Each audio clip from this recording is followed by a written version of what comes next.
안녕하세요, 백설마녀입니다. 오늘은요 바로 여유 있어 보이는 방법입니다. 확실히 이런 걸 좀 알고 있어야 썸을 탈 때라던가 아니면 연애 초반에 이 반대로 하는 실수를 범해서 을이 되지 않는 방법으로서 좀 알고 계셨으면 좋겠어요. 소위 말하는 진짜 인기 많은 남자애들이 많이 가지고 있는 그 분위기를 내는 방법일 수도 있는데, 오늘 이야기는 여자분들도 염두에 두시면서 평소 대화에 접목해보시면 좋으니까요, 끝까지 들어주시기 바랍니다.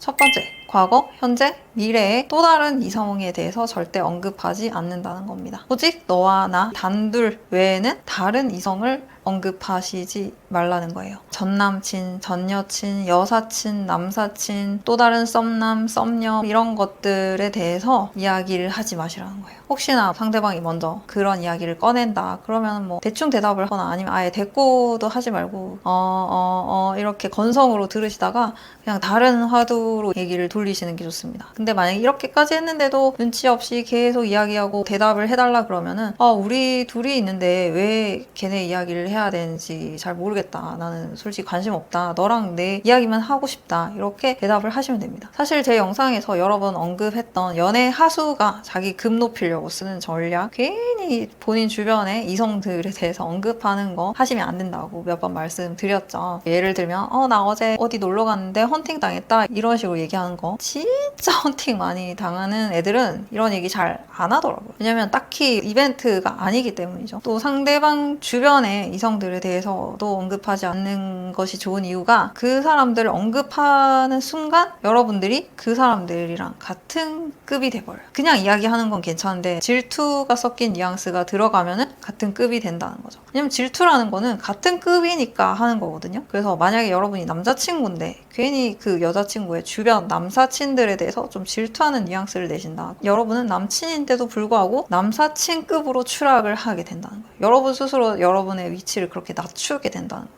여러분이 썸녀인데도 다른 썸녀들을 언급을 한다는 게 그 썸녀들과 다 같은 급에 속해 있다고 얘기를 하는 것과 같다는 거죠. 그래서 아예 언급을 하지 않거나 아니면 뭐 얘기가 나와도 전혀 질투가 1도 안 섞인 동성 친구들에 대해서 얘기하는 것처럼 그런 어나더 레벨의 아우라를 풍기실 수 있다는 거죠. 그리고 실제로 주변에 이성이 진짜 많은 사람들은 오히려 없는 척을 합니다. 연예인들이 다들 TV에서는 자기 애인 없다고 얘기하잖아요. 그게 국룰인 것처럼 그런 식으로 여러분들도 누군가를 유혹하시려면 너와 나 이외에 아무 이성이 없는 듯이 이야기를 한다거나 다른 이성의 이야기가 나와도 최대한 무미건조하게 언급하시는 게 좋습니다. 번외로 쓸데없이 전 남친이 어땠니, 전 여친이 어땠니, 내 남사친, 여사친이 자랑을 하면서 괜히 여러분 질투를 유발하는 그런 이성이 있다. 그러면은 가스라이팅을 해서 여러분들을 자기 입맛대로 조정하려는 목적이 있기 때문에 그런 개소리는 길게 듣지 마시고요. 더 이상 얘기 안 했으면 좋겠다라고 얘기를 하시는 걸 추천드립니다.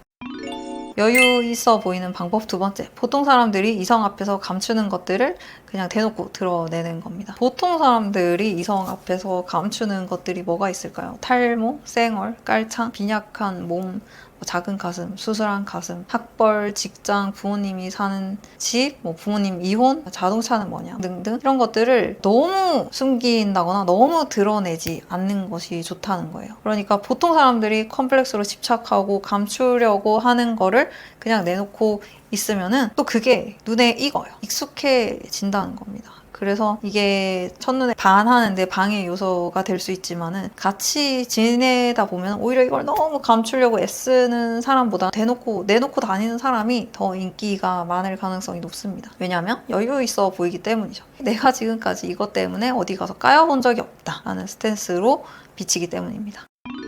세 번째, 언제 어디서나 그래 그럴 수 있지 라고 말할 수 있는 평정심이 있으면 여유로워 보인다는 거죠. 흔히 말하는 분조장, 분노 조절 장애 혹은 조울증의 반대편에 있는 모습입니다. 이렇게 잔잔한 호수 같은 모습을 보여주면 사람이 굉장히 여유로워 보입니다. 엄청 사랑받고 자란 사람처럼 보일 수도 있고요. 아니면 왠지 모를 사연 있는 사람처럼 보일 수도 있어요. 과거에 되게 크고 짜잘한 경험들이 많은 사람인가 보다. 그래서 저런 것들에 별로 연연해 하지 않는구나 라는 생각이 듭니다. 누가 안 좋은 이야기를 전해도 그래? 걔가 그런 말을 했어? 그래 뭐 그럴 수 있지. 이렇게 뭐 크게 남의 언행에 일희일비하지 않는 모습을 보여주는 게 연상여들의 주요 매력 포인트인 것 같아요. 그래서 이런 것들의 연장선으로 첫 잠자리에 대해서 굉장히 여유 없어 보이는 남녀들의 태도가 있습니다. 남자로 치면은 정말 기를 쓰고 빨리 첫 잠자리를 가지려고 하는 남자. 여자로 치면은 기를 쓰고 어떻게든 별 이유 없이 늦게 하려고 하는 여자의 모습. 이러면은 되게 여유가 없어 보이죠. 남자는 말 그대로 너무 빨리 하려고 하면 되게 굶주린 느낌. 되게 오랫동안 여자 경험이 없나 보다. 아니면 처음인가 보다. 이런 식으로 인기 없어 보이는 그런 느낌을 주고요. 또 반대로 사귀고 있는 사이인데도 계속 별 이유 없이 거사를 미루려고 하는 여자의 모습을 보면 단순하게는 얘는 되게 몸매가 별로인가 보다. 이렇게 생각을 할 수도 있고 또 심리적으로는 마치 여자 본인이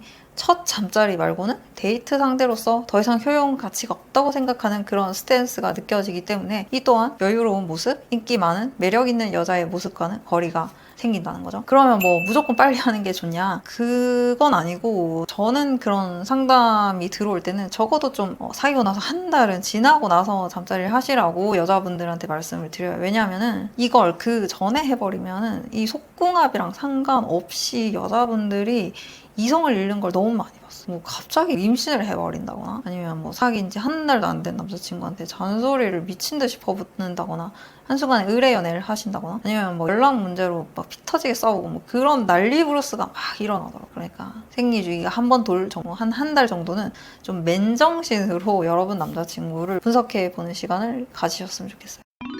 자, 오늘은 이성 앞에서 여유로워 보이는 방법 3가지. 첫 번째, 절대 다른 이성을 언급하지 않는다. 두 번째, 컴플렉스 따위 없는 듯한 초연한 모습을 보여준다. 세 번째, 남의 언행에 좌지우지 되지 않는 평정심을 보여주는 겁니다. 플러스 알파로 첫 잠자리나 스킨십 진도에 대해서 너무 과하게 집착을 하거나 의미 부여하지 않는 것이 여유로워 보이는 포인트가 될 수 있습니다. 여러분 스스로 거울을 보면서 정말 거울을 막 핥고 싶은 심정이 드는지 가슴에 손을 얹고 생각을 해보세요. 그 정도 마음은 들어야지 여러분 스스로 여유가 생기고 그런 여유가 있어야지 남들 혹은 단 한 명의 이성에게라도 매력 어필이 가능합니다. 그리고 사실 진정한 여유는 남자든 여자든 한 3명 정도 사귀고 나면은 어느 정도 나올 수밖에 없는 것 같더라고요. 그러니까 경험이 쌓이면서 어느 정도 여유도 생기는 거니까 너무 초조해하지 않으셨으면 좋겠어요. 여러분 모두 파이팅입니다. 이 영상을 보시는 모든 분들이 행복하고 재밌는 연애를 하실 수 있길 응원드릴게요. 저는 그럼 다음번에 더 재밌는 이야기를 가지고 돌아오도록 하겠습니다. 그때까지 모두들 안녕! 설바!